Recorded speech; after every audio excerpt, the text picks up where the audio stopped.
Hey guys, creator mom. Good morning. It's a freaking beautiful day. Yesterday I had a court mediation all day long. All day. It was like 9 to like 3 or whatever, like 6 hours, and with the narcissistic crazy ex. And I know, right, people who say that, they're like, oh yeah, you're blaming your ex for being narcissistic, like you're probably the narcissist. Like, okay, whatever. It was crazy. It was interesting because when I walked into the courthouse and I saw him and I smiled, I said, hey, and it was genuine. It still is genuine. Like, I'm not, I don't want to be difficult, okay? But this is a negotiation, you know what I mean? This is not like you get everything and I get nothing. He already threatened me, though, through text message that I'm getting 0 in the divorce. So, he gets elated and gets pride out of the women he divorced getting nothing. And it was actually really unbelievable how he was acting inside the mediation room, because he straight up told the mediator very proudly that, yeah, my ex-wife and her and the 5 kids got, the judge kicked them out the house. I got the house. You know what I mean? The judge kicked them out. It's not exactly what happened, but that's his story. The narcissist story. So any of his exes getting anything from him or any cooperation burns him to the core. Burns him. So anyways, so the first 5 minutes of the mediation, his lawyer was already telling him, you got to compartmentalize. Come on, stop it, you know. And after like 5 minutes or something, his lawyer got up and left the room, and he followed right along. They had to go into a separate room. I didn't even know what was going on. I was shocked because the lawyer didn't say, hey, we're going to go into another room. He just got up and left because he knew his client was acting a hot mess.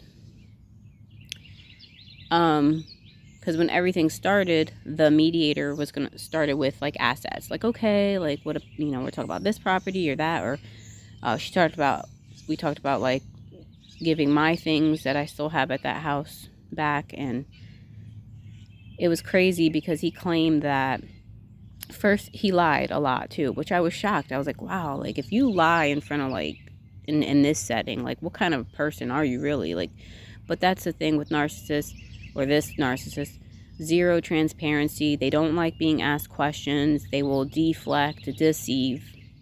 You know what I mean? And then when confronted with the truth, then he was like, went along with it, but didn't feel like embarrassed or whatever. So she said, when it came to my things and getting my kids' gaming PS4 that was gifted to them, he goes, that stuff, who cares about that stuff? That stuff is worth what, $200? Which is, no, it's more than that. All my gym equipment would amount up to more than $200. Excuse me. But he straight told her, he's like, who cares? What's that worth? Nothing. I haven't seen my kids. Okay, but he went and started going on a rant about not seeing his kids. And he said if this happened to her, she would kill herself. And then we were all like, okay. And then that's when his lawyer was like, look, compartmentalize. Like, we're getting there. You know what I mean? That's what we're here for. Like, he like sabotaged everything because he wanted to talk about what he wanted to talk about first. So after that, the lawyer left the room. So then again, he, you know, it's just like, it's crazy because being around him, I noticed that energy was getting on me again of feeling stupid, feeling worthless, minimized, diminished, because the mediator, even, not that she started to take his side, but she wanted to placate him. So when they left the room, she said, look, why don't we talk about the visitation time first so that we can get that out of the way? Like, we're giving him something, kind of like a negotiation. Okay, let's talk about what you want first. So we placated that way. We made a whole visitation plan, got that out of the way, which was very overwhelming for me. And now that I think about it, I really don't agree with, but it was just a lot in the moment. I was finding that I was having a hard time focusing and thinking. I couldn't really think well. Or like if I was handed a paper to read, like it was hard for me to concentrate on reading it. It was really hard. It took a lot. But anyways, yeah, so he had to leave the room and the mediator had to go back and forth between rooms. So then we figured out this parenting plan, which I don't like, because the way he was acting really stirred up feelings for me again of like, oh my God, like this person really is crazy. Like the mediator even was like, he seems to have cognitive issues. Well, yeah, he has a personality disorder and he has cognitive issues. But we're still gonna let him have overnights and take care of the kids. Like, he can't take care of anything. Like, he literally doesn't have the capability to take care of anything. He can't even stay focused on a conversation, knowing that the conversation is getting to the part that he doesn't even have the awareness to be like, okay, I know I don't want to talk about dividing assets. This is really triggering for me. I don't want to give her shit, but you know what? I'm just going to do this anyway because I know I'm going to get the parenting time and we're going to get all that settled. He didn't even have the self-control to think that to himself. So we gave that to him first. And then, you know, then we talked about the Brandenburg calculation where I would get a portion of the appreciation of the home that we lived in. So, which he agreed to, which I thought was a little bit shocking, but probably because it seems like something that's far off. He thinks he's going to not give it to me. I think that's why he agreed to it, because I think he was supposed to pay his ex out as well in that divorce, and he didn't pay her jack. So he thinks he's going to do the same with me, I'm assuming. That, you know, I think that he was like whatever with that because he probably thought I ain't doing that shit anyway. You know what I mean? So, and then there was another property that he claimed as an inheritance, whatever. I'm just like, whatever, fine. But they said that if he didn't produce the paperwork to prove that that was purchased with non-marital funds, that he would have to split the appreciation of that with me as well. And the mediator was going to give him a big length of time to provide that documentation. 60 days. Like, that's insane. Well, anyways, so then this is the part where everything got held up. So my lawyer's like, okay, now Sheena wants her property back. There's things in that house. And initially, my ex claimed, oh, she already came there and got everything. When he was in the room initially in the beginning, he said, she already came and got everything. And she refused to sign off on the sale of the house. All untrue. I said no. Then we got a chance to say no. What happened was when I went to the domestic violence shelter, I came back and ran through the house and got what was extremely necessary, like winter clothes, because it was October. So I had to get all my kids winter clothes. So then... And then when I came back again with the sheriff later on, that's when I came back for like the things that weren't like an emergency, like the PS4, just like my weights and all that stuff, like my personal belongings, which he, at that point, gave me the middle finger and told the sheriff, no, she can't come in. So then I left. You know what I mean? Whatever. So got this across to the mediator. And then, so anyways, and then in the beginning, he also proceeded to say, oh, I don't even live in that house anymore. I don't even live in that house. And I don't know where her things are. They're here and there. That's what he literally said. They're here and there. They're here and there. We're like, okay. So then, you know, after he left the other room and whatever, we got to talk with the mediator more. I told her, I said, look, I still get emails for that house, for the water bill and the sanitation bill, because my email is just linked to those bills. But she said, so we said either he's renting it out, maybe he's renting out, because if someone else has bought the house or is living in the house, then accounts would be switched. So we said either he's renting it out to someone, because he said he's like, I live somewhere else. He literally said out of his mouth, I live somewhere else. So I said, well, he's renting it out then. And then so my lawyer was like, well, if he's renting it out, then she deserves to get half of the rent or something like that. And then so the mediator went back, and I guess she told him. And then he changed his story and said, actually, no, that he still does live there. So I guess all my stuff is there.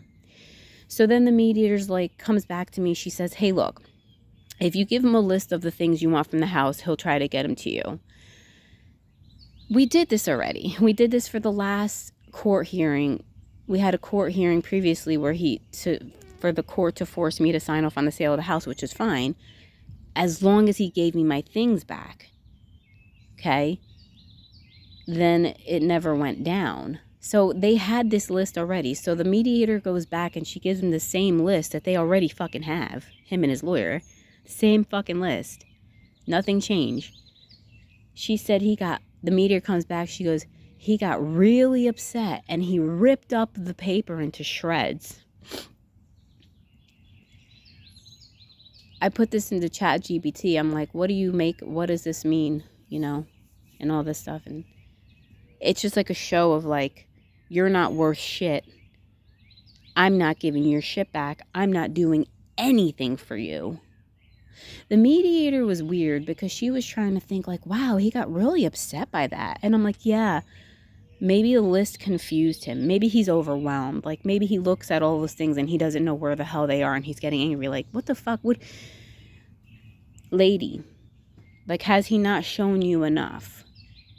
He ripped up the list because he wants to show you that bitch is worthless, meaning me. He's saying, that bitch is fucking worthless. I'm not doing shit for her.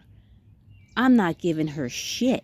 I'm not even giving her her own shit back. Fuck that bitch. That's what he's saying by ripping up the fucking paper in front of the goddamn mediator. I'm cursing here, sorry. And in front of his own lawyer. His lawyer was like, I was told that his lawyer was like yelling at him. Oh my God. That his lawyer was like, look, if you destroyed her property, I'll give you the money for it, okay? Like everybody just wanted to get out of there. But he chose to default there. Like he chose to say, no, I'm not giving her. I'm not doing it. He ripped up the list. But in the beginning of the mediation, he cried. My lawyer was like, that's crocodile tears. But he wasn't like crying. He was lamenting about not seeing his kids. Okay, you want to see your kids so much, and we did that. You got your parenting plan. We already went over that. Now give me my things back. That's like the last part of this negotiation. No. So he feels stronger about keeping my things, keeping that power and control and manipulation, rather than letting that go and seeing his children and moving forward. Let's just move forward. Give me my things back. Let's finish this negotiation and let's get everything rolling, right? That's the way I see it. Not only that, there's so much crazy stuff that I don't even remember. I can't remember everything that happened, but there was another court form because I told the mediator, I said, I'm scared. I'm nervous. Like they were saying for me to meet with him at the mall with the kids. I'm like, you see how he's acting here with you guys? How do you think he's going to act with me alone with the kids at a mall? Like, that sounds very loosey-goosey. And my lawyer was like, yeah, she's nervous about that. I felt like the mediator was like giving off, and the little things that she was saying to me, like, well, that is their father. Okay, yeah, that is their father. She was basically telling me, like, you laid down with him, you had his kids. Like, that's your problem. Fine. I told her, I said, she didn't say that exactly, but she said, well, that's their father. And her energy said everything else. I interpreted her energy to say, bitch, you laid down with him. And then I said, I take ownership over that, that I procreated with this person. Now, obviously, something was up with me.